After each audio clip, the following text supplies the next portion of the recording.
அனைவருக்கும் வணக்கம். நான் தமிழரசி பாலமுருகன். இந்த பதிவில் நம்ம பார்க்க போகிறது நம்மில் பெரும்பாலானோருக்கு இருக்கக்கூடிய கடன் பிரச்சனை. இந்த கடன் பிரச்சனையிலிருந்து வெளியில் வருவதற்கு நாம் செய்ய வேண்டிய சில முக்கியமான வழிபாட்டு முறைகள். இந்த வழிபாட்டு முறைகளை நம்ம செவ்வாய்க்கிழமை என்று செய்யும் பொழுது அது நல்ல பல பலன்களை தரக்கூடியது. ஏன்னா இப்போ நம்ம பார்க்க போகிறது முக்காவாசி முருக கடவுளுக்கு சம்பந்தப்பட்ட வழிபாடுகள். அதனால் செவ்வாய்க்கிழமை செய்வது அப்படிங்கிறது ரொம்ப நல்லது. அப்படி இல்லைன்னா நீங்கள் எந்த நாட்களில் உங்களால் முடியுதோ அந்த நாட்களில் கூட நீங்கள் செய்யலாம். இந்த கடன் பிரச்சனையினால் நிறைய பேர் தங்களுடைய உயிரை மாய்த்து கொள்கிறார்கள். இன்னும் நிறைய பேர் நடைப்பிணங்களாக வாழ்ந்து கொண்டிருக்கிறார்கள். நானும் இருக்கிறேன், என் குழந்தைகளுக்காக நான் இருக்கிறேன். ஆனால் இந்த பண பிரச்சனையை எப்படி சமாளிக்கிறது அப்படின்னு எனக்கு தெரியல. யாரும் வேணும்னே கடன் வாங்கிறது கிடையாது. முக்காவாசி வீடு கட்டி முடிச்சாச்சுங்க, இன்னும் கொஞ்சம் தான் கட்டணும். ஆனால் பணத்தட்டுப்பாடு, அந்த காரணத்துக்காக நான் கடன் வாங்கிட்டு இன்றைக்கி நான் கட்டின வீட்டையே நான் விற்கிற நிலைமைக்கு கடனும் வட்டியும் பெருகி போச்சு. என் பையன் படிக்கிறதுக்காக கடன் வாங்கினேங்க.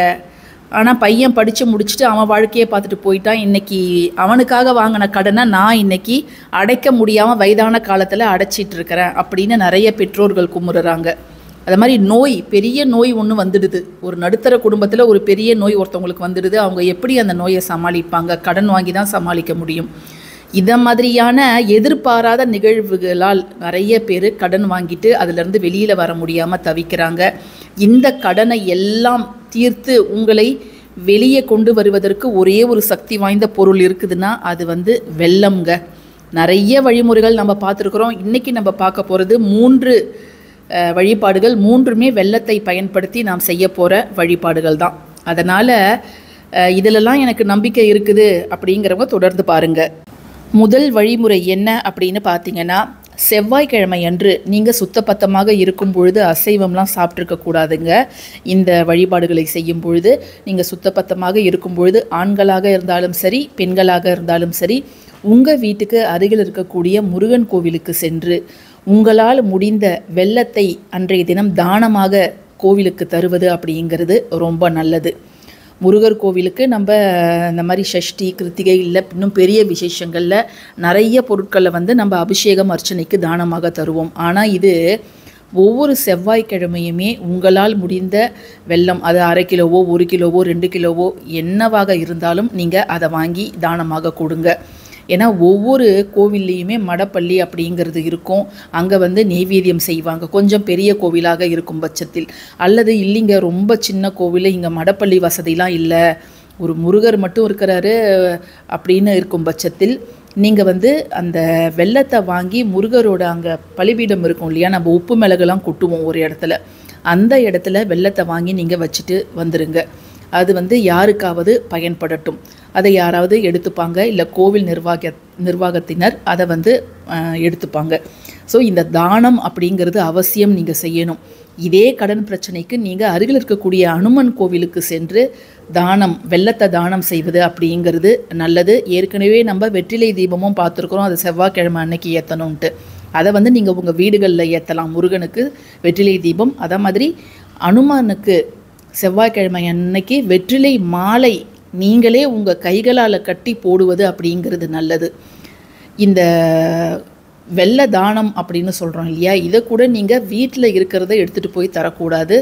புதிதாக கடையில் வாங்கி எடுத்துகிட்டு போயிட்டு தான் அந்த தானத்தை தருவதும் மிக சிறந்தது. அதனால் நீங்கள் அதையும் ஃபாலோ பண்ணுங்கள். அடுத்தது 2வது வழிமுறை என்ன அப்படின்னு பார்த்தீங்கன்னா, இந்த வெல்லத்தை நீங்கள் புதுசாக கடையில் வாங்கி உங்கள் வீட்டுக்கு அருகில் இருக்கக்கூடிய முருகன் கோவில், குளமோ அல்லது அந்த கோவிலுக்கு பக்கத்தில் ஒரு கிணறு இருக்குது, இல்லை கடல் இருக்குது, முருகர் கோவில்கிட்ட கடல்லாம் இருக்குது அப்படின்னு நினைக்கிறவங்க அந்த கடல்லையோ குளத்துலேயோ இதை கரைத்து விடுவது அப்படிங்கிறது ரொம்ப ரொம்ப ரொம்ப நல்லது. உங்களுடைய கடன் பிரச்சனை அது எவ்வளவு கோடியாக இருந்தாலும் சரி, நீங்கள் தொடர்ந்து செவ்வாய்க்கிழமைகளில் முருகனை வேண்டிக்கிட்டு இதை நீங்கள் செய்யும் பொழுது உங்களுடைய கடன் கொஞ்சம் கொஞ்சமாக குறைவதை நீங்களே கண்கூடாக பார்க்கலாம். இவ்வளோ கடன் எப்படிங்க ஒரே ஒரு வெல்லத்தை போய் கரைக்கிறதுனால வரும் அப்படின்னு நீங்கள் ஒரு கணம் கூட சந்தேகப்படாதீங்க. எப்படியாவது ஒரு வழியை முருக கடவுள் உருவாக்குவார்.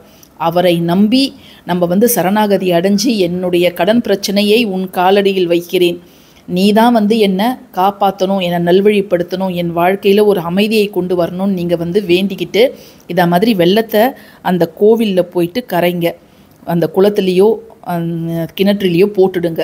அப்படி போடும்போது நிச்சயமாக உங்களுடைய கடன் வந்து கொஞ்சம் கொஞ்சமாக நீங்கள் தொடர்ந்து ஒரு 3 மாதமாகவாது போடணும். ஒரு 2 வாரம் மட்டும் போய் போட்டுட்டு எனக்கு பலன் கிடைக்கல அப்படின்னு நீங்கள் தயவு செஞ்சு சொல்லாதீங்க. அதே போல் பொறி இருக்குங்க, நிறைய கடைகளில் வந்து கோவிலுக்கு முன்னாடி கடைகளில் பொறி விற்பாங்க. அந்த பொரியை கோவிலுக்குள்ளார இருக்கக்கூடிய குளங்களில் நீங்கள் போடலாம்.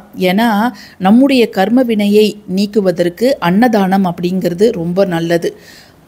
அந்த மாதிரி கோவிலில் இருக்கக்கூடிய குளங்களில் மீன்களுக்கு இந்த பொரியை நீங்கள் போடும் பொழுது உங்களுடைய கர்ம வினைகள் எல்லாம் குறைஞ்சு உங்களுடைய கடனும் ஆட்டோமேட்டிக்காக கர்ம வினைகள் குறைய குறைய உங்களுடைய கடன் பிரச்சனையும் குறைஞ்சிக்கிட்டே வரும். ஸோ இதையும் நீங்கள் முயற்சி செஞ்சு பாருங்கள். அடுத்தது நாம் செய்ய போகிறது செவ்வாய்க்கிழமையில் தான் செய்யணும். இப்போ நம்ம முதல் பார்த்த 2 வழிமுறைகள் வந்து நீங்கள் எப்போ வேணாலும் செய்யலாம், ஆனால் செவ்வாய்க்கிழமை அன்னைக்கு செய்யணும். இப்போ பார்க்கக்கூடிய 3வது வழிபாடு நிச்சயமாக செவ்வாய்க்கிழமை செவ்வாய் ஹோரையில் தான் நீங்கள் செய்யணும். ஒவ்வொரு வாரமும் நீங்கள் செய்வது அப்படிங்கிறது நல்லது. என்ன செய்யணும் அப்படின்னு கேட்டிங்கன்னா, ஒரு சிகப்பு நிற துணியை எடுத்துக்கோங்க, புது துணியாக இருக்கணும். அதை மாதிரி வாங்கிட்டு அதில் வந்து ஒரே ஒரு ரூபாய் நாணயத்தையும் ஒரே ஒரு சின்ன துண்டு வெல்லத்தையும் வைங்க. இப்போ அச்சு வெல்லம் இருந்துச்சுன்னா அதையே நீங்கள் பாதியாக உடைத்து அதில் ஒரு பீஸ் மட்டும் நீங்கள் வச்சா போதும். அதை முடிச்சியாக கட்டிடுங்க. முருகர் காலடியில் உங்கள் பூஜை அறையில் வச்சு நல்லா வேண்டிக்கோங்க, என்னுடைய கடன் பிரச்சனையானது மிக விரைவில் தீரணும் அப்படிங்கிறத வேண்டிக்கோங்க. சிகப்பு நிற துணி தான் கட்டாயமாக பயன்படுத்தணும். உங்கள் வீட்டில் ப்ளவுஸ் பிட் ஏதாவது இருந்ததுன்னா நீங்கள் அதில் கூட ஒரு சின்னதாக கட் பண்ணி நீங்கள் வந்து இதற்கு பயன்படுத்திக்கலாம். முருகர் காலடியில் வச்சு வேண்டிக்கிட்டு செவ்வாய் ஹோரையில் காலை 6லேருந்து 7, மதியம் 1லேருந்து 2, திரும்ப இரவு 8 to 9 இந்த 3 நேரங்களில் ஏதாவது ஒரு நேரம் நீங்கள் சுத்தபத்தமாக இருக்கும் பொழுது இதை வேண்டிக்கிட்டு உங்கள் பீரோவில் நீங்கள் வைக்கலாம். ஆண்களும் செய்யலாம் அல்லது பெண்களும் செய்யலாம். அல்லது விவரம் தெரிந்த என் பசங்களை செய்ய சொல்லலாமா அப்படின்னு கேட்டிங்கன்னா அவங்களும் செய்யலாம். இந்த 3 வழிபாடுகள் வெல்லத்தை பயன்படுத்தி நீங்கள் செய்யலாம். இதில் ஏதாவது ஒன்று நீங்கள் தொடர்ந்து செஞ்சுக்கிட்டு வாங்க. இப்போ பீரோவில் வச்ச வெல்லத்தை மறுநாள் செவ்வாய்க்கிழமை செவ்வாய் ஹோரையில் அந்த வெல்லத்தை மட்டும் எடுத்துகிட்டு நீங்கள் எறும்புகளுக்கு உணவாக வச்சுட்டு புது வெல்லத்துண்டு வந்து நீங்கள் உங்கள் பீரோவில் அந்த மூட்டையில் வச்சிடுங்க. இதை மட்டும் நீங்கள் செஞ்சுக்கிட்டே வாங்க. உங்களுடைய கடன் பிரச்சனை எல்லாம் மிக விரைவில் தீரும். எது செய்ய வாய்ப்பு கிடைக்குதோ அதை வந்து நீங்கள் செய்யணும்.